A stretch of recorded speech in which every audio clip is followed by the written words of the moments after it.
This research that I'm presenting here is one of the funded research projects that we did in Pakistan. And so we acknowledge the funding by UNHCR through International Center for Refugee and Migration Studies at Bhutams, Pakistan. And we try to understand how the transition of mother tongue to other tongue is impacting in Afghan refugee village schools in one of the provinces of Pakistan, Balochistan. So the title of our talk is From Mother Tongue to Other Tongue. And we wanted to understand the transition, how it's impacting the refugee students who are teaching the change, the new curriculum. So here we go.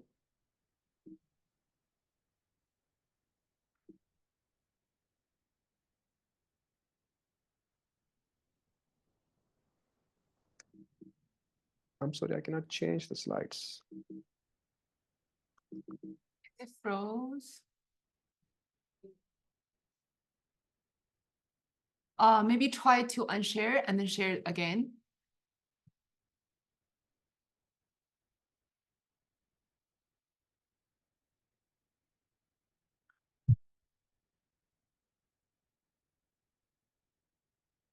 Hi, Channa, can you hear us?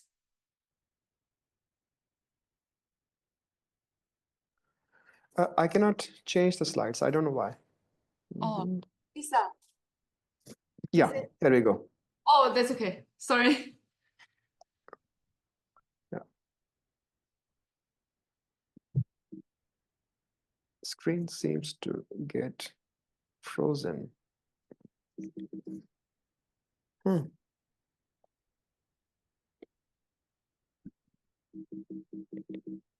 Have you tried to like unshare and then share again? Maybe that will help. I tried, but my computer has got frozen, I think. Oh, I see. It's frozen, I think. Yeah. Let's share from our side. We have the slide as well, right? Okay, can you please unshare?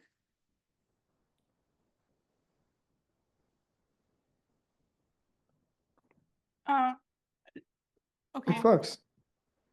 Okay, no, then you're good. Yeah, it works. Good. Good. Okay. Sorry.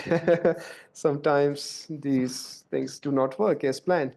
Okay. So in Pakistan, we have about 3 million Afghan refugees that are currently residing, and most of the refugees are categorized as per their legal status in different categories. For example, we have got PR card holders, which are like 1.8 million, and then SEC holders and undocumented.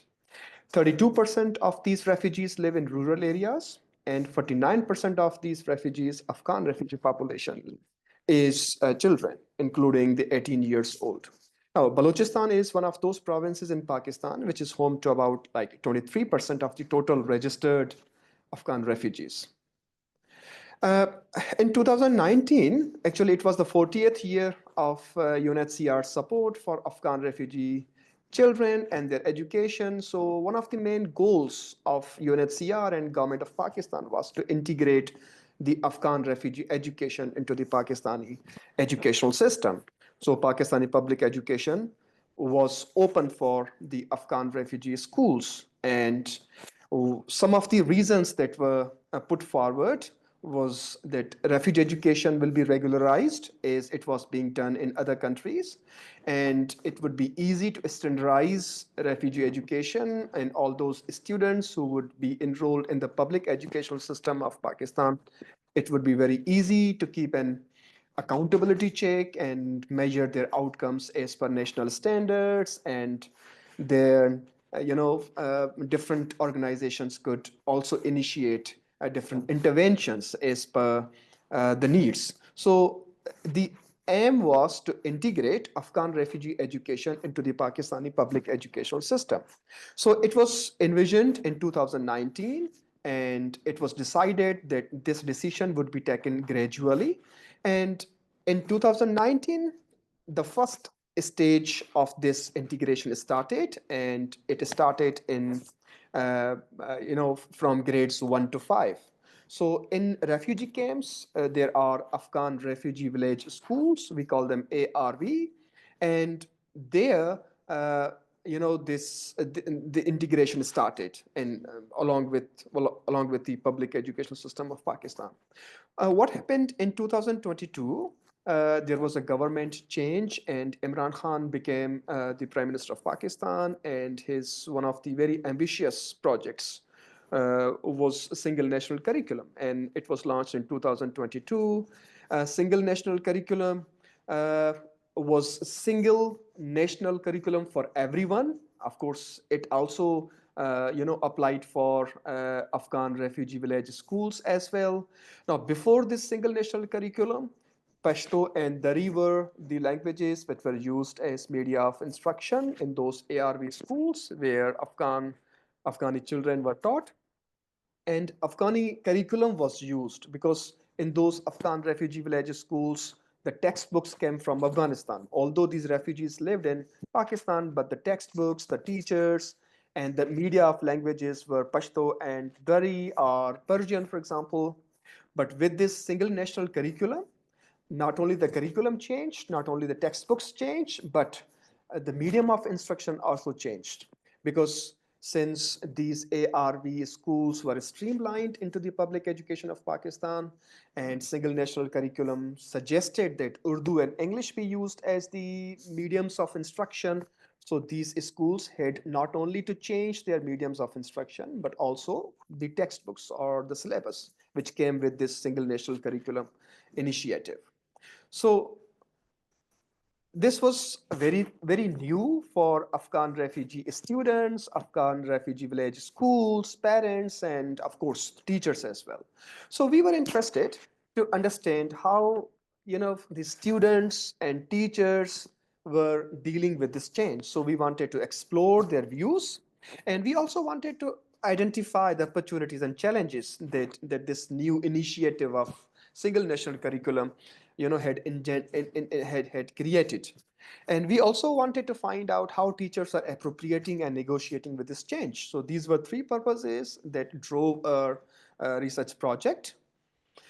We used qualitative exploratory study, as a design. We tried to understand this new curriculum change deeply. So we thought this qualitative design would help us understand this phenomenon in a better way, in a deeper way.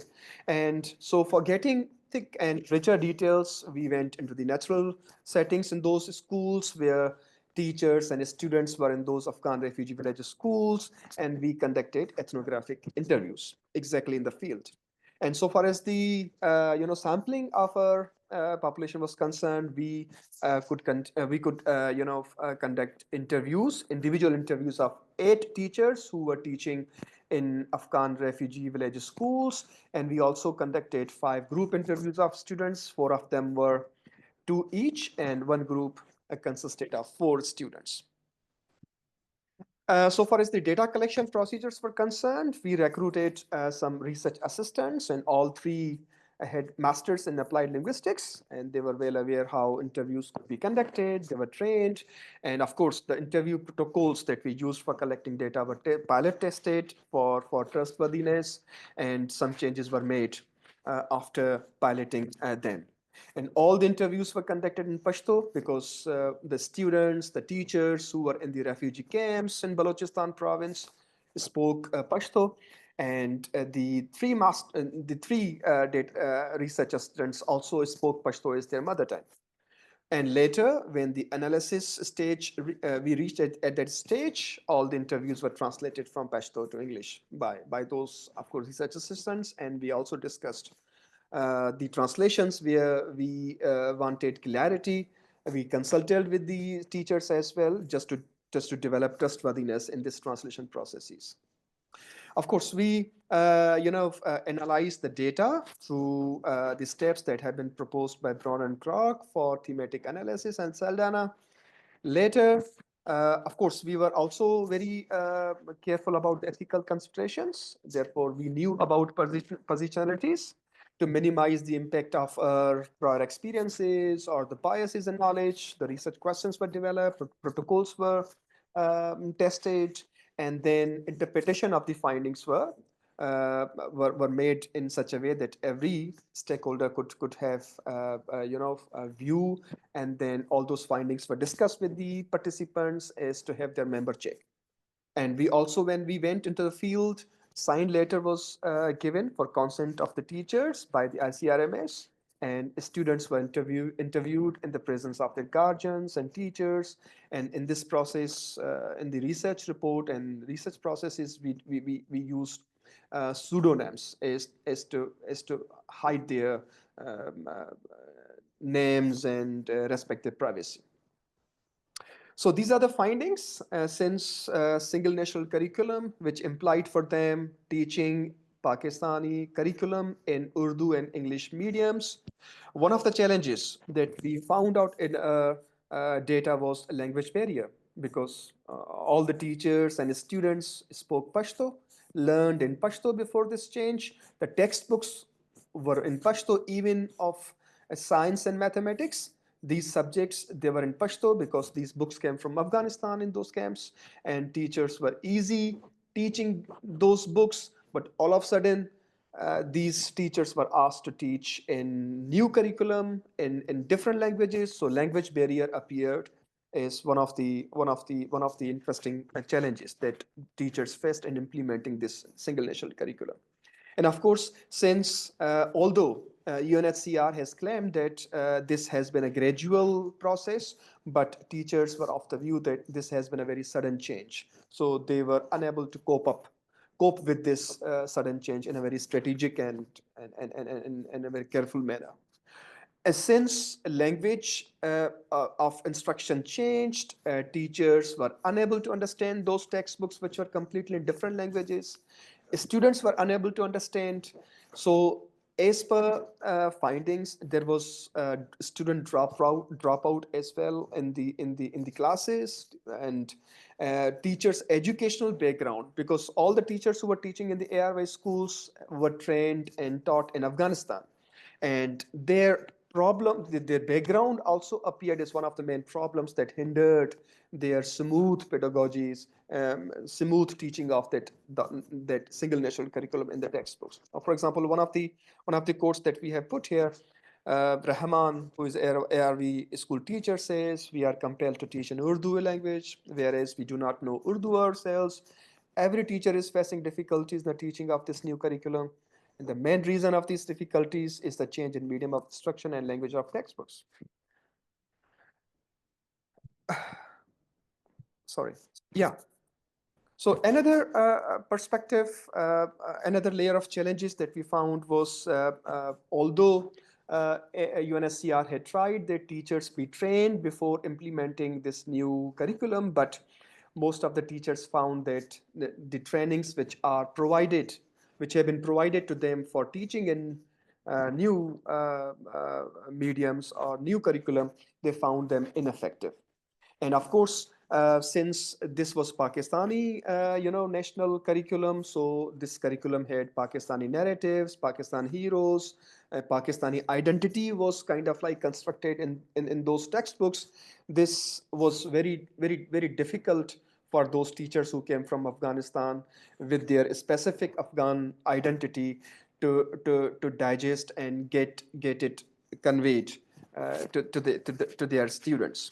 So parents and guardians were helpless because they were in the refugee camps and they had to implement this change.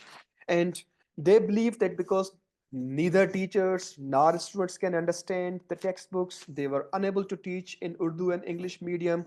So they believed that the quality that they used to have in their lectures had regressed.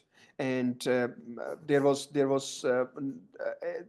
was no any pre and post implementation evaluation system as well that could tell the UNHCR or other stakeholders about how this change was happening. One of the interesting finding that surfaced in our data was conditional opportunity. For example, one of the teachers, Zabit, said, "We do not have any complaints about the transition of curriculum from Afghan one to Pakistani curriculum, because we are living in Pakistan and we respect its policies. But my question is, what would be what would be a status in Pakistan in the future? Will I remain a refugee or would I become a respected citizen of Pakistan? If I'm given the status of Pakistani citizen, then this curriculum would yield very positive results. However, if we are to remain refugees and would be expected to return to Afghanistan at some point, what benefits would this curriculum yield? Will this Pakistani degree work for me in Afghanistan? So they were very they had very conditional kind of like view about the change that had been implemented in those schools. But since they were refugees, they would remain refugees. They thought their future is in Afghanistan. One day they would go back. So such transition is not useful unless they also are given this Pakistani citizenship status as well.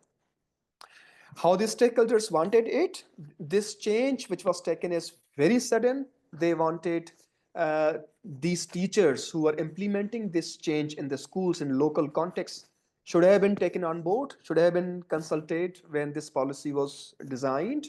And they wanted Urdu as a subject, not as a medium of instruction for almost 75% of the textbooks.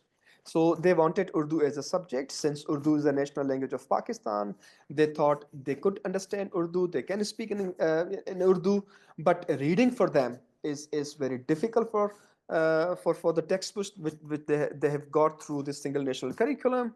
And they wanted this change gradually rather than all of a sudden. And they wanted better language trainings. And one of the things that we found out was they thought there could have been a mediation body, a mediation organization. They would have played a mediative role between refugee teachers and then UNHCR and Pakistani policymakers.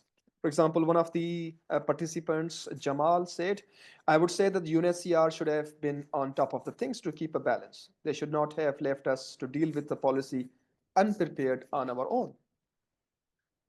So what did the teachers do? I mean, how did they cope up with this challenge, with this change, and how they appropriated and negotiated with this change?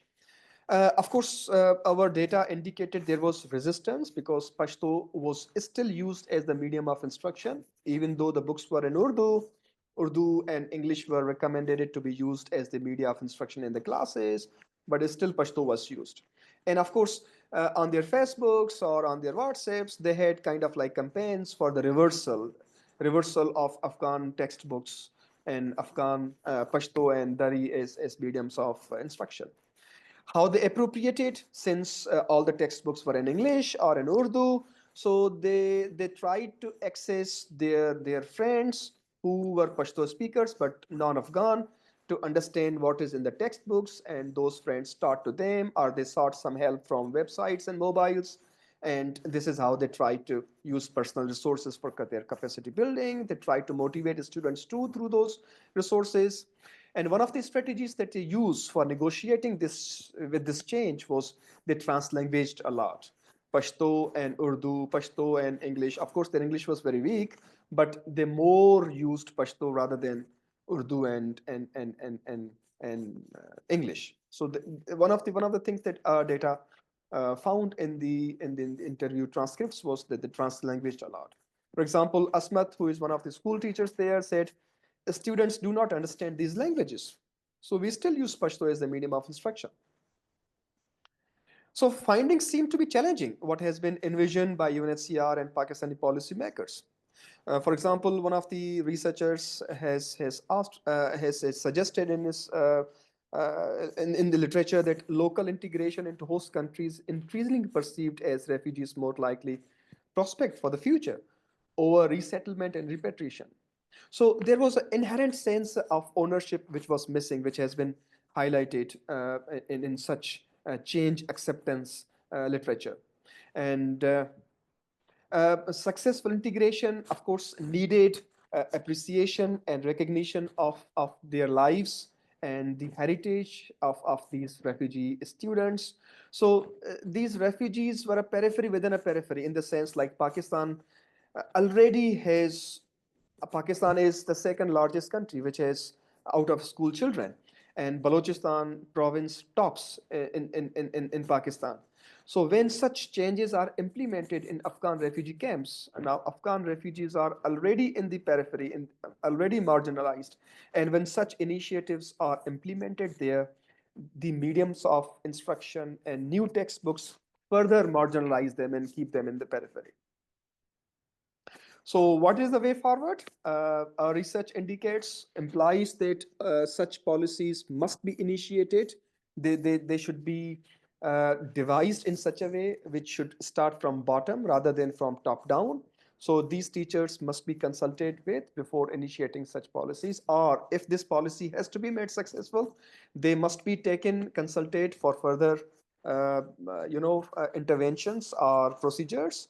And one of the things that we found out was that effective trainings are desperately needed by the teachers, because the trainings that they get do not directly address their concerns. What trainings they get teach them about how this curriculum can be taught in this language, but since they do not understand Urdu fully in a way that they could capably teach those textbooks and successfully do what has been suggested in the curricula.